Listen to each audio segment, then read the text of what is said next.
In this video, we will create a file upload API using Spring Boot. We will upload a file or multiple files through Postman in a directory on our server.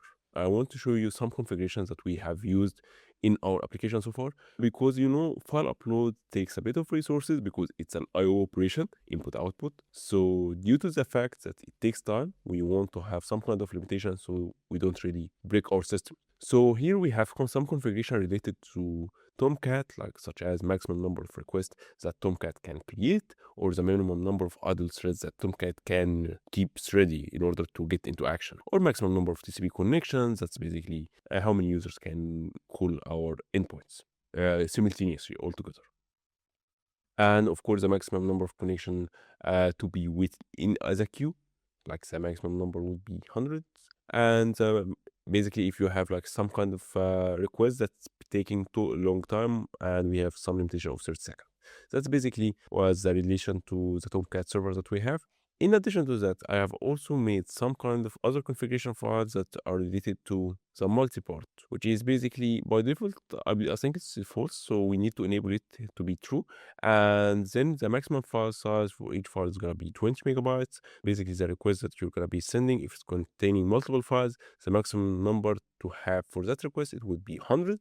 And of course, we don't really want to store everything in memory, so we have some kind of configuration related to the threshold of file size.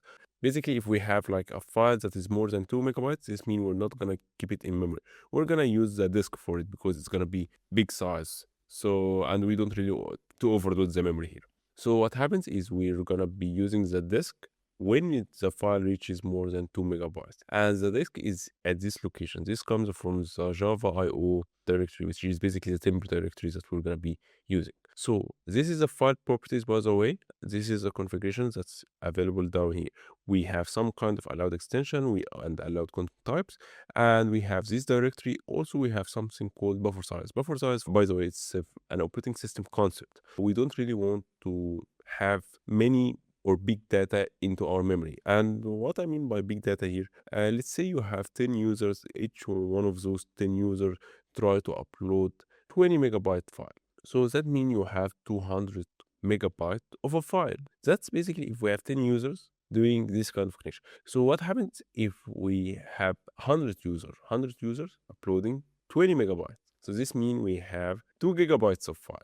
And you might have a server with less resources than this 2 gigabytes. So your memory gets flooded here. You don't really want to work with 2 gigabytes directly here. So what happens in the operating system concept? The buffer one. Buffer means we're not gonna be working with the 2 gigabytes directly. We're gonna chunk it, or we're gonna be split it into parts. This part is the buffer size. So basically, if we have 20 megabytes, this means we have this number of bytes, and if we have multiple connections, this is easily gonna be overload your system. So what happens is, instead of working with the whole bytes here, we're just gonna be chunk it out or partition it enough to be of that buffer size, and we're gonna keep streaming this buffer. So basically, we have a small snapshot, which is 8192, and this is the buffer size that we're gonna keep using. That's basically the idea when we're working with buffer.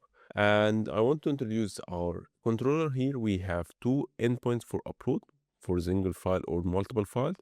We can download a file, we can get all the files that we have, or we can download a specific file. So what happens here for the upload file? So upload file or multiple files are the same, but before to get started, I want to introduce you to the constructor that we have. The constructor basically takes some kind of values. Those values come from the properties that we have used. This is a property due to the configuration that we have. In our constructor here, when this service gets created, so our constructor happens to work, and now we're going to be creating an upload directory. When this service gets created, basically, if the folder doesn't exist, it's going to be created. If the folder is already created, then great, it will not do anything else. So that's basically what happens in our constructor. So back to our upload file. So we need to validate the file that we have. So we do some kind of a checks if it's empty or the file is null, this is something wrong. If it's great, then hey, we have some kind of original file to be working with, original file name. And of course, if it has no text, then this is something wrong. We need to clean this file and make sure that it's a valid file name. And by the way, we need to double check, for example, for these edgy cases. For example, if someone tried to do this approach because this is wrong, because this pass is basically you're changing the files. Also, after cleaning the file name and making sure it's great, we're finding the content types that we have. The content type is basically the .png, which is, for example, for image, or JPG, or .text if you're working with text. So basically, we're going to be needing to verify if the content type is allowed. Also, we need to make sure that everything basically provided is valid for the extension and the type that was given. So after validating the file, now we have the data that we need, and we're going to be using this kind of data in order to upload our file. So the original file name and the stored file name, this is a new UID that we generated. By generating this file name, we're making sure that it's going to be unique. Each generated stored file name is going to be unique because we're using UID, and we're getting the extension from the original file name. And we have the destination, and we have the temp file path. The temp file path is a temporary path for our file that we're gonna be used, because if we successfully completed the creation or uploading of the file into this temp directory, temp path to be more specific, this means that the file has correctly been uploaded. We can take it and move it to be saved into the final destination file. Because, for example, if you're working with the destination file directly, some problems can happen because we're working with the hard disk now. So if the hard disk, for example, was almost completed, there is no extra space, this means we could have some kind of a problem, IO operation, because we're trying to upload into disk more bytes than it could have. This means we have a final destination of a file that is not completed due to the fact that there was no space for that file.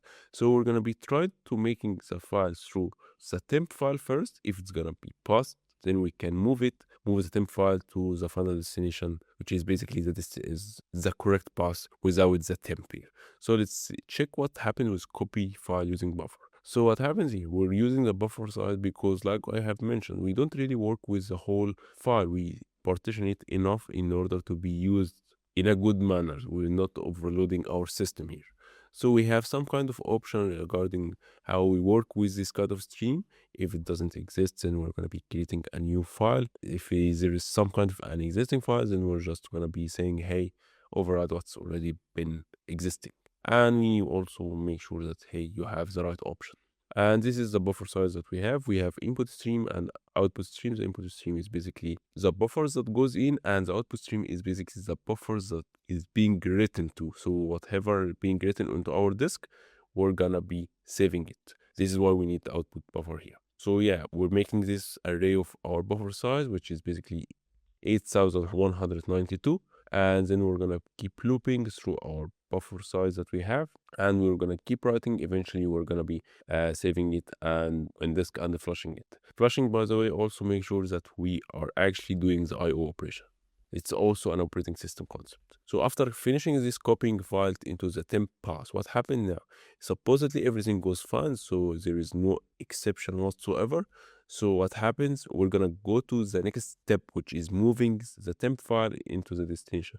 So we're gonna be simple move from the temp file path into the destination, and of course it's gonna be atomic move. So if something happened in the middle, then this is something unexpected and not expected. So, and we're catching this kind of exception because this is not really expected to happen, and we're gonna be retrying the movement again. And of course, if it already existed, we're gonna be replacing what was already existing.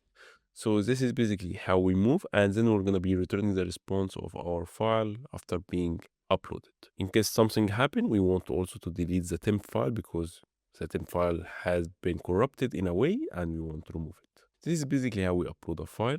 I want to show you how can we download a file as well. Downloading a file is a pretty kind of straightforward. We have some kind of validation because we need to make sure that the file name that we was being provided is safe, and we also want to resolve it in order to be in the same path regarding our upload directory that we have configured here. Okay, so we have the resource and we want the resource of that file path, and then we're gonna be making sure that the content type is valid, and basically we're gonna be calculating the content length, and we're basically eventually returning this kind of a file or resource basically into our client who requested it. And by the way, file system resource is basically more of I believe, like writable resource. So it's using stream under the hood because you wouldn't really enjoy working with the whole file. You don't really want to work with the whole file. You work with stream. And this is, by the way, the resource which extends for the input stream source. This is just for you to understand even more. So basically, we're streaming also this. We're not gonna be working with the whole file. So you don't really take the whole file or whatever size that you are trying to download and just push it directly. No, you're streaming it, so you don't really overload the system as well. So you're returning basically the downloaded file with some kind of configuration, not the configuration, the file name or the type or the length, and you take this kind of data and you build your response here. So we're saying is the content type that we have. I want just to point it out here, by the way. We're using application octet stream. This is also something that's being used when you're working with files and bytes, because sometimes you don't really have the way to preview the file. And I'm gonna show you what I mean by previewing the file here. Other than that, if you have like media file, this is actually a great type, so you can have like parse media type, and this is gonna be available in the preview icon, and I'm gonna show you this as well. So in the download, we're gonna take the file name, the content length, content type, everything, and then we're gonna be adding some kind of header values here. This header is called content disposition. We're gonna give it like a file name, which is basically the file name that we are trying to download, and basically the body is the resource itself that we want to be downloaded. That's a getting that's a like the download API. For the listing of files that we have, basically we have this upload path and we want to list these files, and that's basically what we're returning. For the deleting a file, basically we're deleting a file if it exists based on the file path that was provided to us. That's what happens for our application. Let's get started and see how it works. By the way, here we don't really have an upload folder, so supposedly if it's going to be working fine, we should be creating an upload directory in this path. Okay, it hadn't really created it. This means we didn't really call the constructor of our service yet. Let's call our endpoint, see if it's gonna be working or not. So let me close. Okay, let's get started with our demo here. So here I'm gonna be listing all files. Suppose it should be empty. Yes, it should be empty. And by the way, now we have upload files. Why this file happened? Because our service here was triggered here. Previously, it was not triggered for some reason. It should service, I believe service should have been auto-scanned, but it may be scanned, but it was not created. So maybe this is why it happened in project here. So now we have listed all our files. Now let's try to upload a specific file. This is, by the way, this is how we upload file. In our body here, you have this file and you're specifying it as like a file here, and you're going to be passing some kind of value. So let me show you what do I mean by this. So here, for example, I have some kind of thumbnails. Let me choose this one. If I'm going to be trying to send, so what happens here, you will find out, hey, something was uploaded here. So if you open it, you will find this icon, which is basically our image that I was uploading. And if you want to upload multiple ones, so basically you want to upload this one and this one. Those are two images, and I'm gonna be uploading them. And you will find, hey, you have another two, which is amazing. And by the way, this is the same, but we have also uploaded it again. So now I want to download one more image. So what happens if you try to download, oh yes, this one, that's basically that image 1F. That's the one that we have uploaded here. If I'm going to be trying to download it, and you're going to be seeing it in the preview. Why? Because that's basically the type of headers that we have. For example, the content type is image of PNG. This is basically what I was talking about when I was trying to explain the media type that we have. Yeah, when we're trying to parsing the media, this means you have the image type. Basically, you can see in the preview here of the image type. But unfortunately, if you try, for example, to use a text, for example, some kind of other resources other than media, this means you will not be able to view it, because this is why you're gonna need this kind of octet stream. So now let's try to delete the last file which ends 91F. So if we try to delete this last upload file, we'll find, hey, it's gonna be deleted. And yes, it was removed out of here. Now if you try to download the missing file, this is a missing file that doesn't really exist. It should return file not found. And for example, if we try to upload file that is not allowed in our module, for example, the APK, which is basically used in the Android operating system, and it is not really used in the Windows operating system. And which is also not allowed in the application YAML here. So these are the allowed extension. We don't allow .apk here. So if you try to upload this file, unsupported file type, and that's basically how we work with file upload if you're trying ever to upload a file into your server. By the way, this is not really an optimal way when you're working with big files. Why? Because we have services for this called blob storage. This blob storage is gonna be beneficial when you're working with big system with big data and you want to store it in a really good way. You will need extra database in order to store the metadata, and you will be storing the URLs of the files that you have, and that way it can be even scalable than this one, because this approach that we had done, it might work, but you're really tightly coupled to this instance that you have. For example, if you have two instances of this project, this means if one user tries to upload a file here, it's gonna go to the first instance, but if it tries to download the files that he had already uploaded before and it went to the second instance and not the first one, this means you will have some kind of a problem, because he will try to download a file that doesn't really exist, even though it exists in the first instance. So this approach is kind of a limited, but if you want to upload a file into your server, this is one way of doing it. You can have it, but a better approach is to have a blob storage such as AWS S3 or Google Storage, which comes from GCP, Google Cloud Platform, and you can have a table that stores the metadata that you can have in order to work with your file that was uploaded. That's basically how we work with files so far. Hopefully you enjoyed the content so far, and see you next time.